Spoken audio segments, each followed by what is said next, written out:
Welcome to Graphite Hub's interview series, a series dedicated to all things graphite. Now, today we're joined by Sean Gregory, Managing Director at Sarytogan Graphite. So, welcome, Sean. Good morning, Harry. Congratulations on Graphite Hub. You've done a fantastic job and really pleased to be a part of it. Great. No, I appreciate the support and yeah, fantastic to have you on here.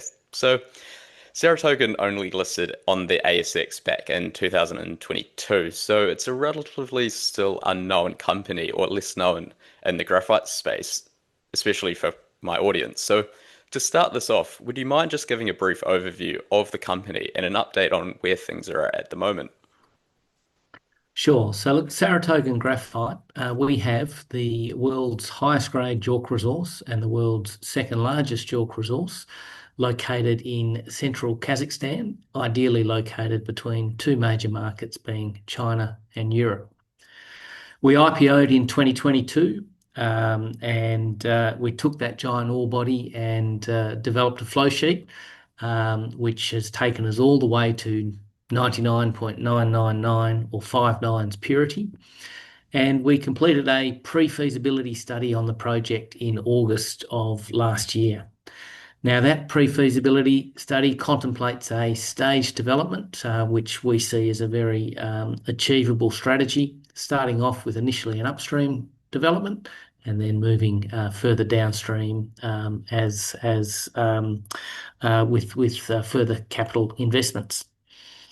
So in terms of where we're at now, look, we are very pleased. We're well supported by the European Bank for Reconstruction and Development, our major shareholder, and with the investment that they made late last year and again early this year, we're progressing with our definitive feasibility study on the project, aiming for completion mid next year. Right. Well, no, it seems like Saratogan has flown, yeah, a bit under the radar, but sounds like there's been quite a lot of progress made in the last few years, and I'm sure we'd both agree that when graphite prices do start to improve, that the company's valuation could look quite different. Yeah, look, certainly, Harry. So, one of the slides that we've got in our corporate deck is, a comparison of ASX listed graphite companies, and our project, of course, compares very favourably, not only in terms of tonnes and grade, but also in terms of valuation.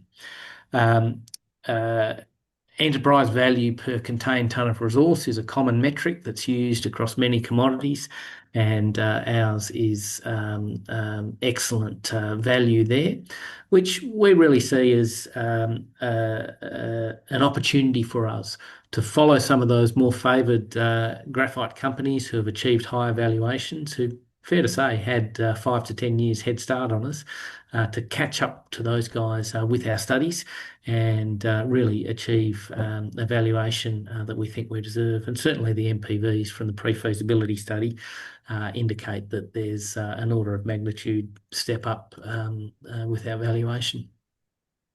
Exactly. And more recently, we saw that Saratogan was granted strategic project status under the EU Critical Raw Materials Act. What opportunities does this open up for the company? Yeah, look, this is a real feather in our cap. We're absolutely delighted to have attained that status. We are, in fact, one of the first companies outside of Europe to achieve that status under this Critical Raw Materials Act. Now, Europe very much sees that they have a gap to fill in terms of their raw material supply. In 2022, they signed a memorandum of understanding to cooperate with Kazakhstan on the supply of raw materials for batteries. And we're now seeing that policy position starting to come to fruition with our naming as a strategic project, with the investment that we achieved from the European Bank for Reconstruction and Development. To recap there, that was $5 million for a plain vanilla equity investment for 17% of the company. But now that we've achieved this EU strategic project status, it does a number of things.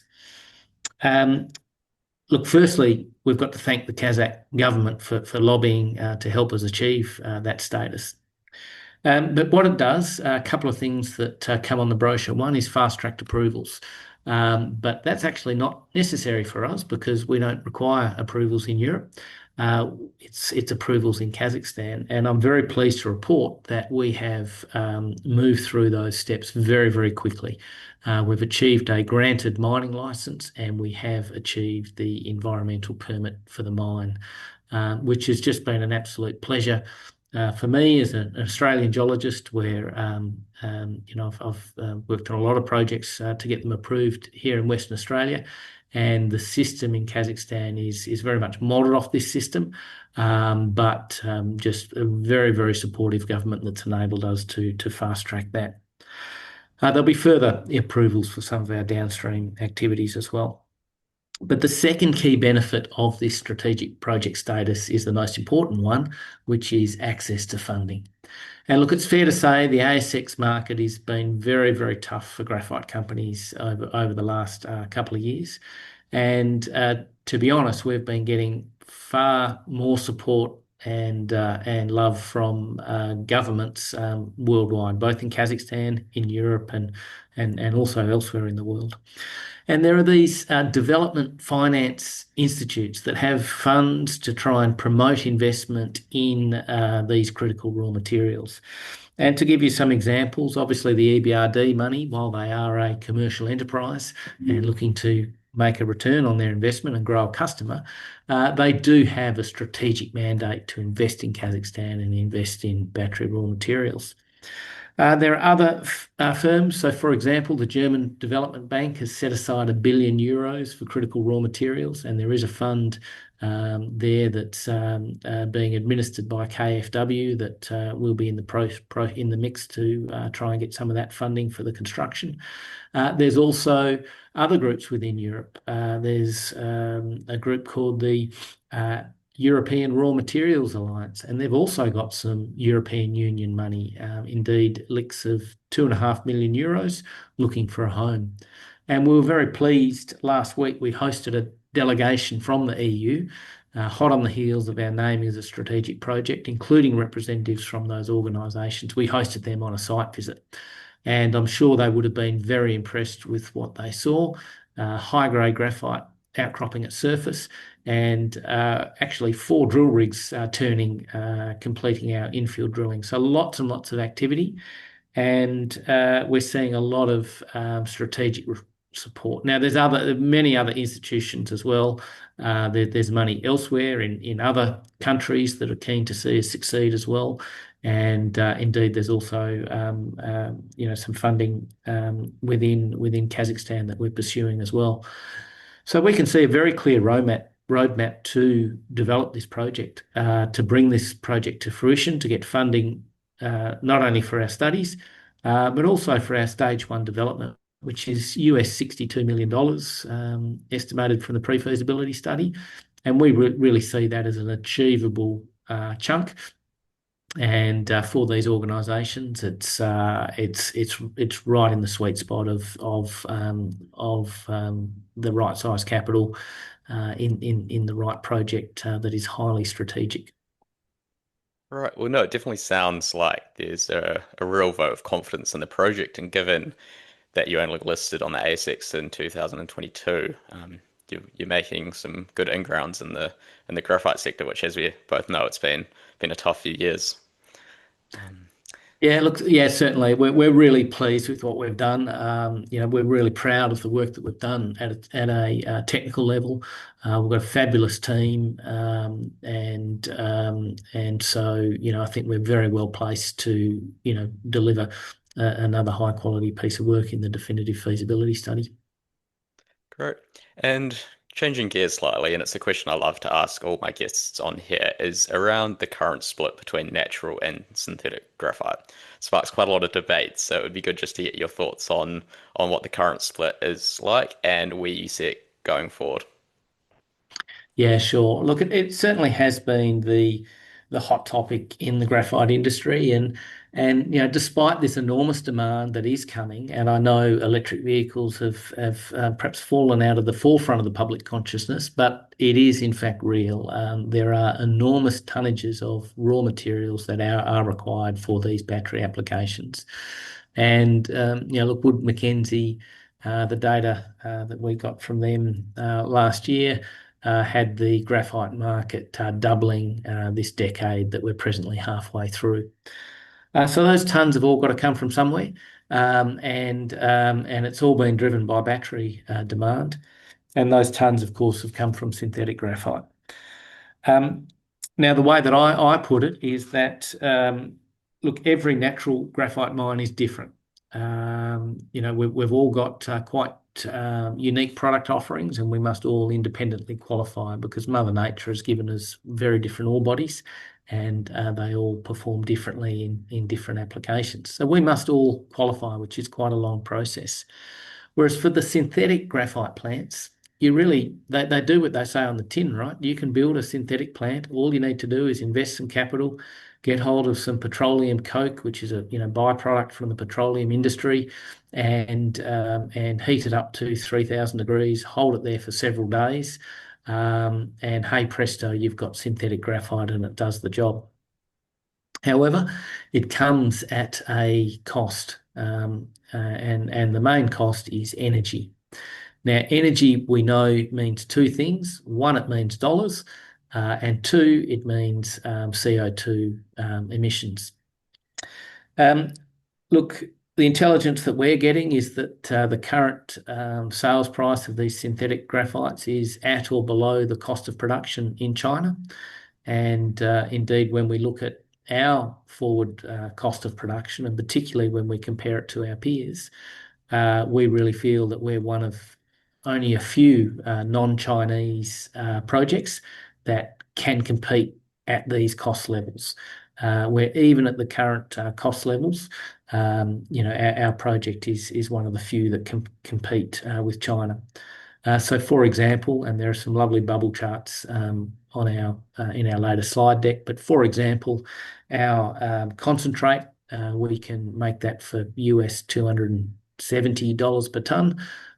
China makes their concentrate for about 250, so a little bit better than us, but hardly much at all. Whereas many of the other hopefuls are up around $400 to $450 per ton. Similarly, in the downstream world, look, we can make our 5 nines purity for an OPEX of about $1,400 a ton, which is once again, one of the few non-Chinese projects that can compete with China. So that's the economic side, but then there's the environmental side. And look, while environmental regulation is taking a few backward steps in the United States, unfortunately, in Europe it's stronger than ever. And look, we saw it through, right through, the last 20 years with our traditional internal combustion engines, governments really driving emission standards and the automakers responding. And we're seeing that again as well. There's a couple of things that I often refer to. One is the battery passport from the EU, where every battery over about yay big has a QR code on it now that you can scan. You can see where your raw materials came from, and you can see your CO2 footprint. And if you want to improve that CO2 footprint, the best place to start is to swap out synthetic graphite for natural graphite. If you Pareto out all of the CO2 inputs, that's the simplest and most effective change that you can make. So we very much see this as a bit of a rubber band effect, where there's been an enormous demand, synthetic has filled the void, but that's a short-term patch, and it's the natural graphite mines that are going to come through and fill that demand. And why are we better? Another way that I look at it as well, using my background as a geologist, is that Mother Nature's done the hard work for us. In that Mother Nature took carbonaceous material, and over millions of years it subjected that to temperature and or pressure and graphitized it. And Mother Nature did that for free over millions of years. And what we have to do is a lot less energy intensive to dig it up and treat it. And even our thermal processing, while we do apply high temperatures, we do it for a matter of seconds rather than for days. Yeah, it's definitely consistent with what I'm hearing across the sector as well. We are seeing signs of this ex-China price forming, and it does feel like natural graphite is going to be positioning itself as that key material for the ex-China supply chain. Look, I mean that'll be interesting. I mean, there are things like tariffs and so forth. For myself, I don't really buy into this concept of green premiums. You know, we saw it in the nickel industry, and you know, I think a lot of the Australian nickel producers hoped that they would enjoy a green premium, but they were just swamped by the low cost of Indonesia. So you've actually got to do both. You've got to be able to stand on your own two feet and compete on a cost basis, and Saratogan can do that. Um, and so we'll compete on cost, and we'll be best on environmental as well. So you know, it'll be interesting to see how it develops. And certainly tariffs will help it, but I don't see them as being motivated for environmental reasons. They're more geopolitical reasons. No, exactly. And now maybe shifting back to the project. What feedback have you received from potential customers so far? And are you starting to see that interest translate into more formal engagement? Yeah, so look, we see with our project, there's really three pillars that we need to progress to be successful. There's the technical work in the studies, and we're very proud of the work that we do there, and we'll continue to do high quality work with consultants and so forth. So there's the technical pillar. There's the finance pillar, which certainly having the European Bank for Reconstruction and Development as a major shareholder helps us along that journey. And there's the marketing pillar. Now we've got to progress all of those pillars in parallel to be successful. So to that end, we have invested heavily in marketing over the last 6 months in particular.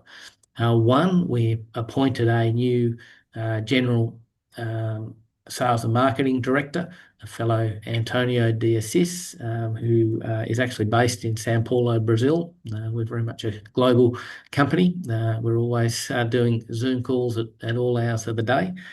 And look, Antonio's done nothing but sell graphite for the last 15 years for the likes of Syra, Nacional de Grafite, Technography, Unimetal Brazil, and he's got an enormous Rolodex of graphite companies.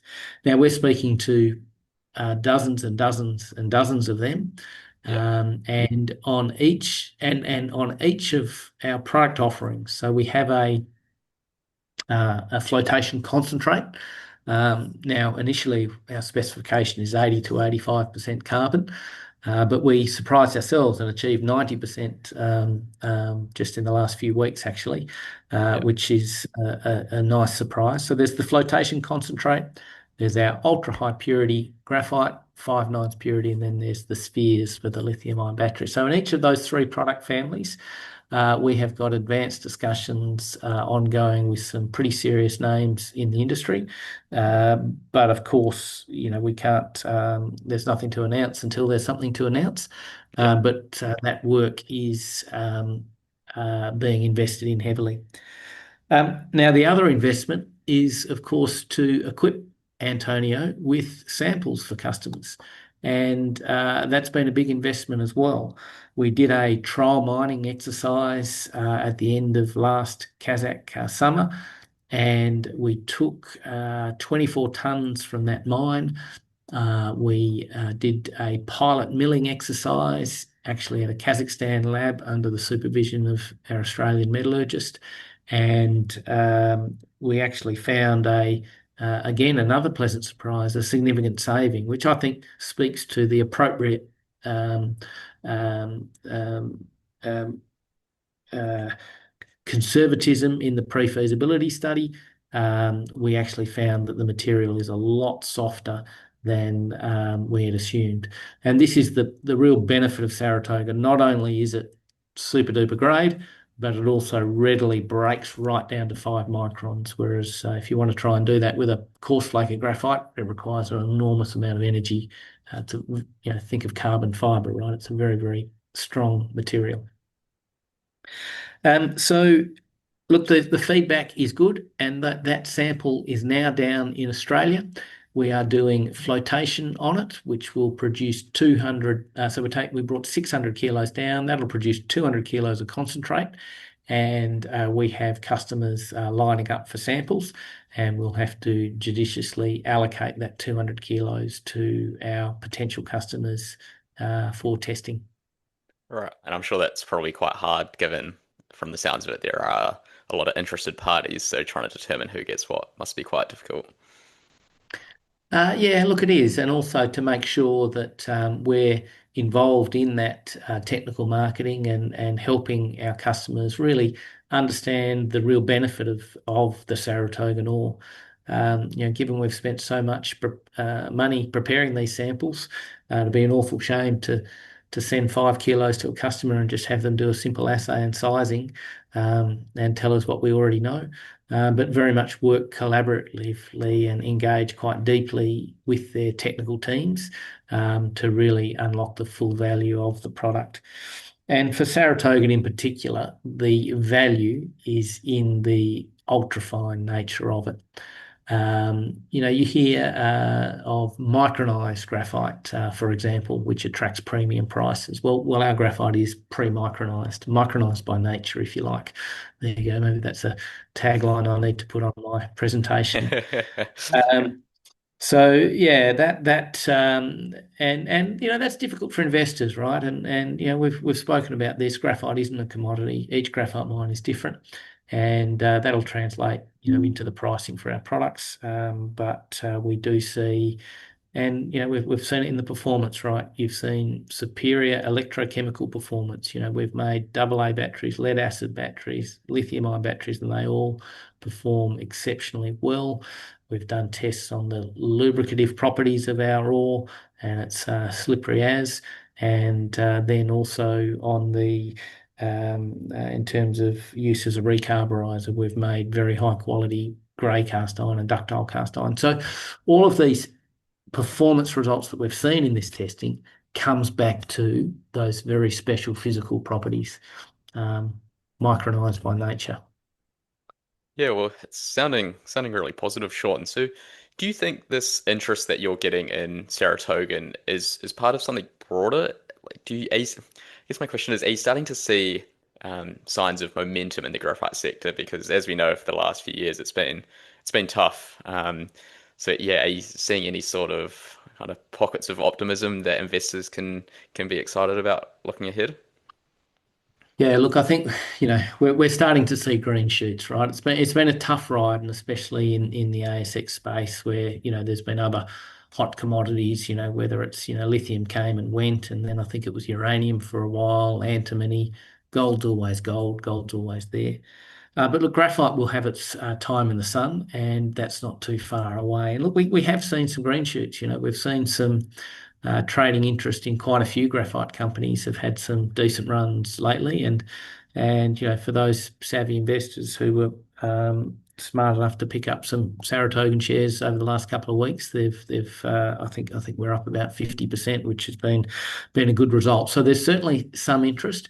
And what people are seeing as well, if they want a piece of Saratogan, anyone who wants to buy, even quite small chunks, can actually have a very positive effect, on the share price. But look, as I mentioned, for us, we certainly don't have any plans to dilute our shareholders at the current levels through the traditional arrangements. Look, we are reasonably well funded. We've got just under $3 million in the tin and a very supportive major shareholder. And as I mentioned, progressing opportunities for almost sort of pseudo grant money from various institutions. So, look, I'm confident that our DFS activities are going to be fully funded. And for shareholders of Saratoga, it's a great deal, right? You're getting a several $100 million MPV project. Well, in fact, up to $500 million MPV project.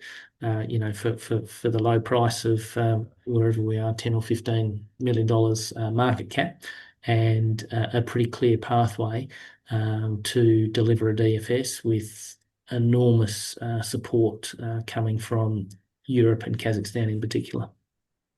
And so you mentioned the DFS there. So I understand that that is due mid 2026. So what kind of key milestones can investors look out for between now and then?